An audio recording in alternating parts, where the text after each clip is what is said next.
नमस्कार.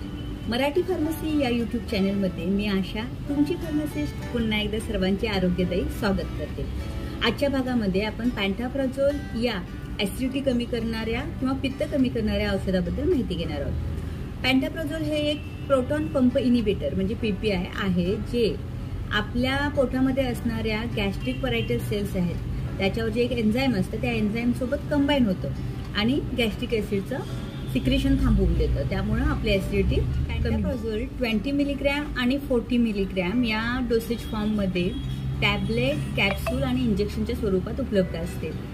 आपल्याकडे pan 20, pan 40, पॅन्टोसेक, पॅन्टॅसिड, पॅन्टोजेट, पॅन्टॉप, पॅन्टोसेक IV इत्यादी अनेक ब्रँड नावाने पॅन्टाप्राझोल मिळते. पॅन्टाप्राझोल हे मुख्यतः ऍसिड रिफ्लक्स व गॅस्ट्रोइसोफेगल रिफ्लक्स डिसीज GORD, ज्याला आपण ऍसिडिटी व अपचन असे म्हणतो, यांच्या ट्रीटमेंटसाठी वापरले जाते.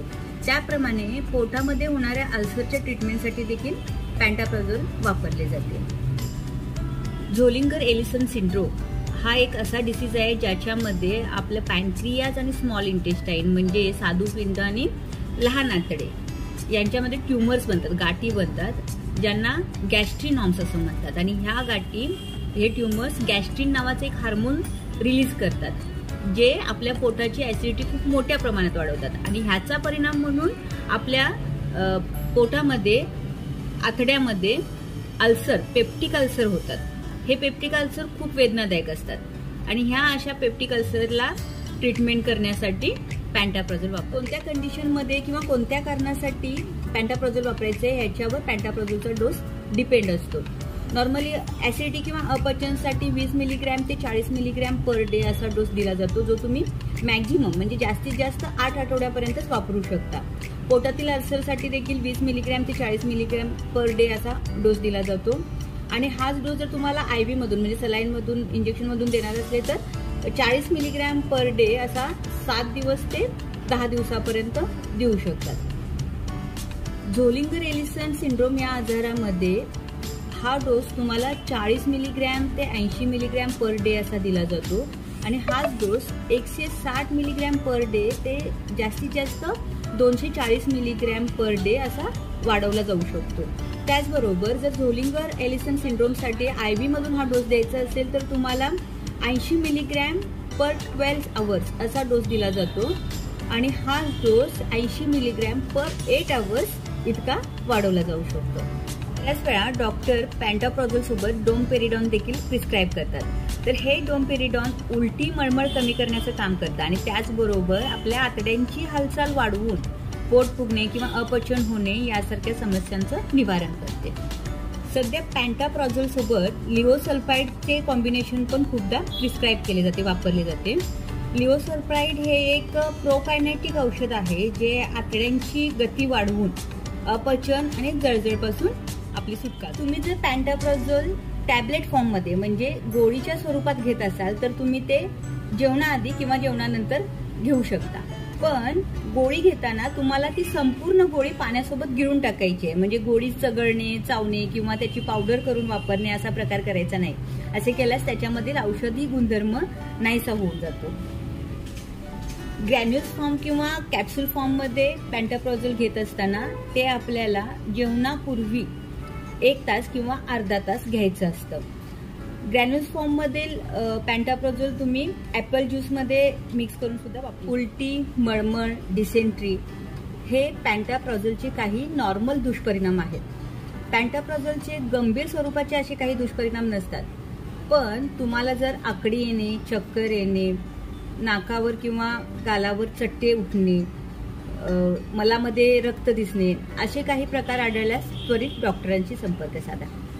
पॅन्टाप्राझोल सुरू असताना जर समजा तुम्हाला खूप गंभीर प्रकारचे जुलाब सुरू झाले आणि त्यासोबत मलामध्ये रक्त दिसणे, पोटात दुखणे अशी लक्षणं असतील तर अशा वेळी कोणत्याही प्रकारचे जुलाब बंद होण्याचे औषध न घेता सर्वात पहिले डॉक्टरना भेटा. 3 वर्ष किंवा त्यापेक्षा अधिक कालावधीसाठी जर तुम्ही पॅन्टाप्राझोल वापरत असाल तर अशा वेळी तुम्हाला व्हिटॅमिन B12 ची कमतरता भासण्याची शक्यता असते. त्याचबरोबर हाडे ठिसूळ होण्याची पण शक्यता असते.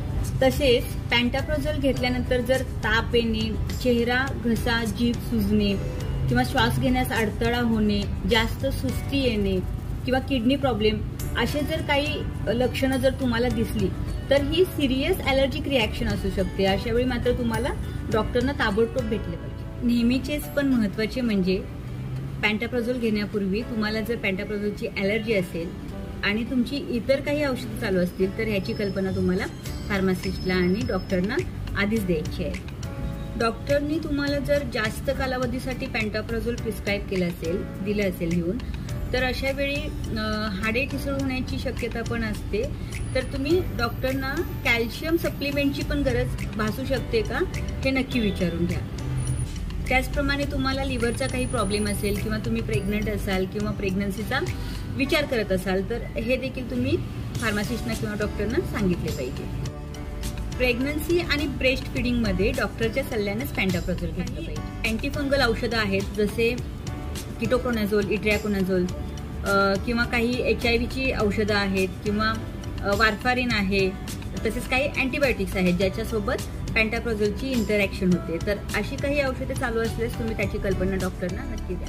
डबल डोस घेतला जाणार नाही याची काळजी नक्की घ्या. त्याचबरोबर जर तुम्हाला फार्मासिस्टकडून मेडिकलमधून जर पॅन्टाप्राझोल घ्यायचं असेल तर तेव्हा तुम्ही 20 मिलीग्रॅम पर डे असा डोस घेऊ शकता आणि ते देखील जास्तीत जास्त 2 आठवड्यापर्यंत. 2 आठवड्यानंतर पण तुमची लक्षणं ठीक होत नसतील तर अशा वेळी मात्र डॉक्टरना विचारूनच तुम्ही पॅन्टाप्राझोल घ्या. कोणतेही औषध घेण्यापूर्वी त्याच्या पाकिटावर असणारी संपूर्ण माहिती काळजीपूर्वक वाचा. काही अडचण असेल तर डॉक्टर किंवा फार्मासिस्टची मदत घ्या. अँटॅसिडच्या बाबतीत आपण शक्यतो जेव्हा आपल्याला ॲसिडिटीचा त्रास होतो तेवढ्या वेळापुरतंच आपण औषध घेतो आणि बंद करतो. पण असं करणं सर्वांनाच सूट होतं असं नाही. शक्यतो 20 मिलीग्रॅम पर डे हा जो नॉर्मल डोस आहे हा तुम्ही 2 आठवड्यासाठी तरी घेतला पाहिजे किंवा तुमच्या डॉक्टरनी जो डोस तुम्हाला प्रिस्क्राईब केला आहे तो डोस तुम्ही कंप्लीट केला पाहिजे. आणि सर्वात महत्त्वाचे म्हणजे जर तुम्हाला 4 आठवड्यांपेक्षा पण जास्त दिवस पॅन्टाप्राझोल वापरायची गरज लागली म्हणजे डॉक्टरने तुम्हाला प्रिस्क्राईब केलं असेल जास्त दिवसांसाठी तर अशा वेळी मात्र कॅल्शियम आणि व्हिटॅमिन B12ची टेस्ट मात्र मधून मधून नक्की करा. या भागामध्ये इतकेच.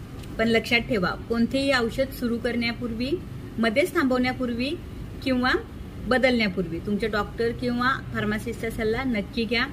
माझे व्हिडिओ आवडले असल्यास लाईक करा, सबस्क्राईब करा आणि तुम्ही ज्यांची काळजी घेता अशा सर्व लोकांना शेअर करा.